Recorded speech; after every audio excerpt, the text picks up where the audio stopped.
Hey everybody, so I am back with another Inquisitorial Thoughts episode 5. This one is regarding buy-in etiquette within local gaming groups. And so basically, I want to have a little bit of discussion today just about the sort of etiquette with your local gamers. And in many cases, you know, this is where you have a group of players that you play one game or multiple games with, you're friends with. You guys talk about maybe getting into other games, or you have gotten into other games in the past. Inevitably, everybody has sort of different ideas as to what they want to get into. Sometimes you're right on board with each other and you sort of align. Sometimes not so much. Maybe like there are some games you play with some friends and some games you play with other friends, and it doesn't quite meet up. Just wanted to, before I kind of go into that, I'll just show, I got back into wargaming in mid-2012, and in that time, to my knowledge, I've really just, for tabletop games, I've invested in 6 games. Now, 40K would be the one that I started with, and I still do today, and my investment's somewhat disproportional to everything else. I mean, that's probably the one I've invested most in, and when I say investment, I mean everything: time, money, etc. Beyond that, I would say next levels of investment are probably bolt action and musket and tomahawks.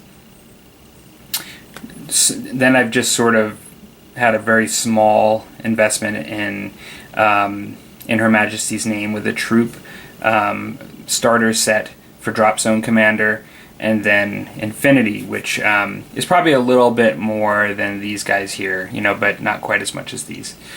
So 6 games in 3 years. Majority of it actually happened last year outside of 40K. And so majority of the additional investments were within a shorter period of time, just sort of looking at other things and just starting to buy and look into stuff. It sort of has caused me to reflect on that a lot. And I've talked about this a little bit in the past, but I wanted to have a little bit of discussion today. And one of the things I'll say, particularly since I know there's a couple of people I know locally that watch my channel, and I'm not saying anything here controversial. These are just purely my opinions, and they're not critiques of anyone else, not saying what anyone else should do with their money or their game time or how many games they should play. Not at all. Just really just talking about my opinion, and interested in what other thoughts come out of this in discussion in the comments from other folks. So speaking of investment, there's a lot of investment that goes into starting a new game, and I'm not going to break it down in this video, but just for the sake of conversation, for me, a lot of it comes down to money and time. And so money can be anything from, price of the models to all of the extras that you need to play the game. And that can be anything from rules, dice, templates, terrain, everything else you might need. And time, part of that, for me, it's rules, learning the rules and the time invested to learn the game appropriately and read it all and become competent. Painting and modeling time, but if you like to actually play and have your stuff on the table painted, which I do, and then painting, gathering and creating terrain and things like that as well. That's not really, I'm sure there's more levels of investment when you enter into a game, but those are the ones that immediately come to my mind. Now, I think when thinking of whether you want to get into different games, I think the type of tabletop gamer or model or painter you are can really, to some degree, dictate whether you're going to get into different kinds of games or not, or your level of likelihood to do that. If you're a collector of models, obviously the gaming part isn't nearly as important, and really there's no barrier to just pick up a model because you like it and it's part of a game you don't play, and sure, you kind of just paint it and enjoy that. But there are probably more categories of gamers than what I'm saying, but I've noticed there are some folks that really enjoy the game itself. More so, they either don't paint models, or they're not really into the modeling and painting. They may not really be even into the background, whether it be history for historicals or the fiction that supports a non-historical. And I don't mean to say this in a negative way, but they're kind of like, some of them are kind of like rules dabblers in the sense that they actually like mechanics, like in rules and learning about them and trying them on the table, and they like that in the purest sense. They enjoy that and find that entertaining to just see how different rules could work in a gaming format. And those kinds of individuals, I think, may be oftentimes predisposed to getting into lots of games, or even just trying lots of games, just because they enjoy it, and that's great. That's fine.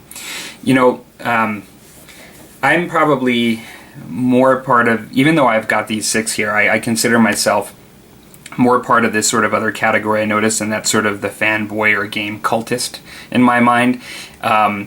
Those that just play one game, and they've only played one game, and they love one game, and they know everything about it, and whether it be the rules or they've been playing it forever, like you probably met many folks that are like that.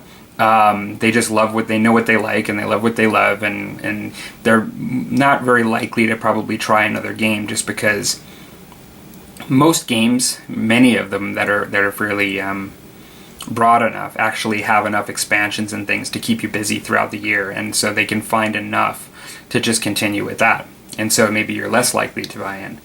And so, outside of the category and the type of gamer you are, you may feel compelled at times because you have somebody that you play a game with and they're your friend, and they're kind of just insinuating that they'd like to try something, and they're kind of, you can see them trying to develop some interest, and you kind of want to support them because you like to game with them, and so you may feel pressured to get into a game.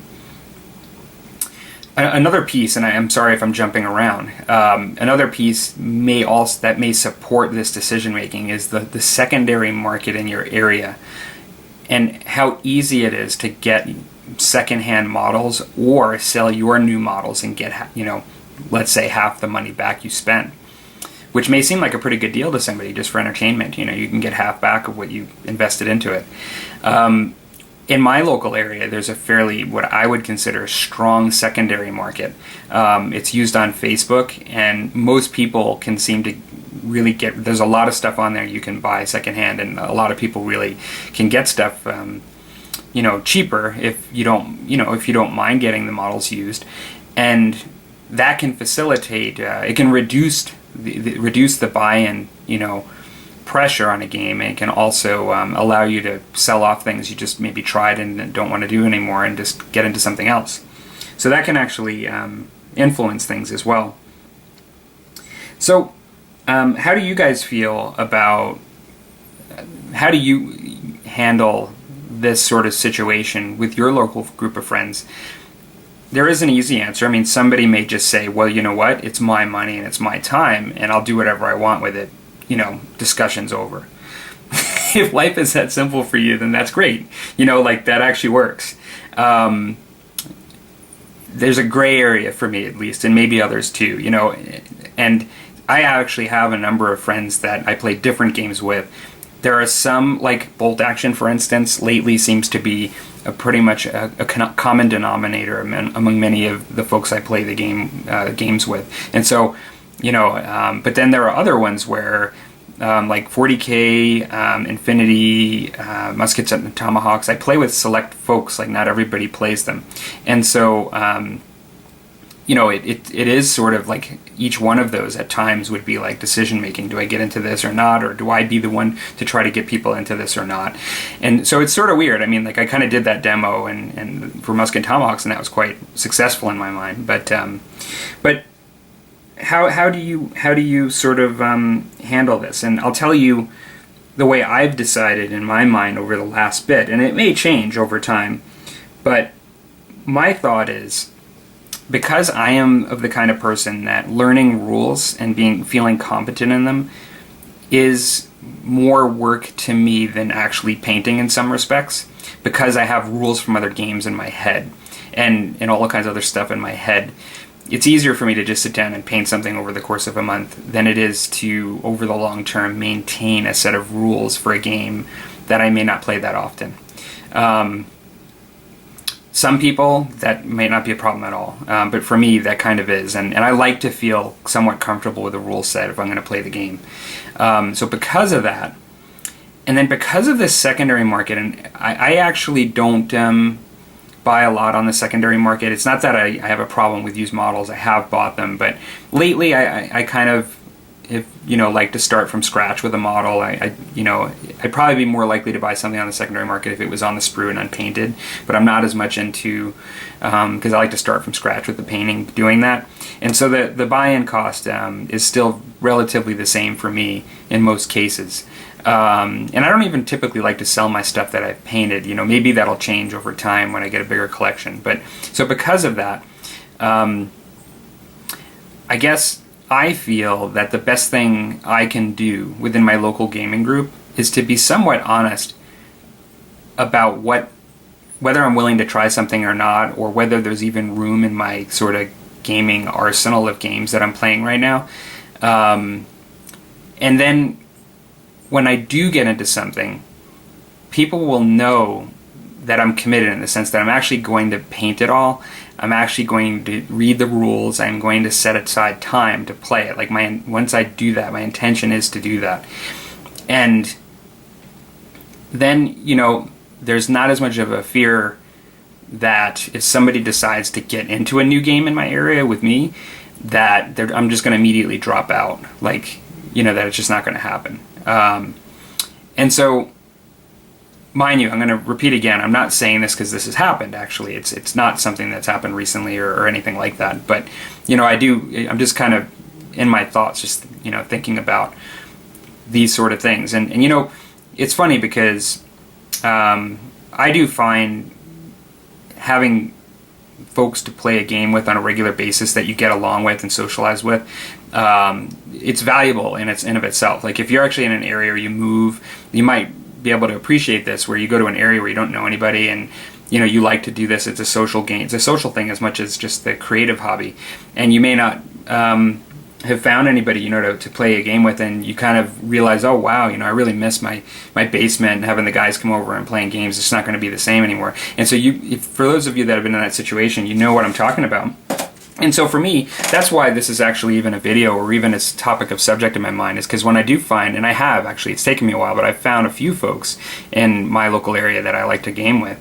And so, I do sort of sometimes feel a little bad when I kind of say no, or that's on my list of the highest ones to resist list or whatever, and I'm just not buying into it, even though it might look like a cool game.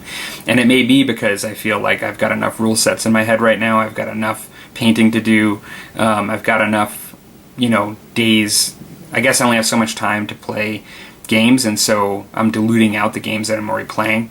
And so unless I switch one out and I stop playing it, or unless I really like something and I'm committed to it, then I'm not going to get into it, most likely. But in the end, I guess I think the thing personally that's good, and I'm rambling here, I apologize, I'm just repeating myself, but I think personally the thing that is good is to just let people know when you're going to invest in something, and they're investing because they're expecting to play a game that you're playing as well, because it's a new game in the area and you're basically wasting your money otherwise and all your time, that if you're going to do it, that you are going to give it a fair shot. And that's not a promise that you're going to be playing it for a year, but it's just that you'll have a number of games to try it out and you'll put in the time. So I don't know, that's just kind of my thought on it. I'm kind of interested in your guys' thoughts. Some of you I know are going to just be like, I only play such and such game and that's it. And others might just be somewhat carefree about it and just say, like, I like to paint a lot of different minis, and in all honesty, if I only play once and I've enjoyed painting them and I've tried it out, then that's good enough for me. But with that said, I'm just sort of interested in your thoughts. Take care, everybody.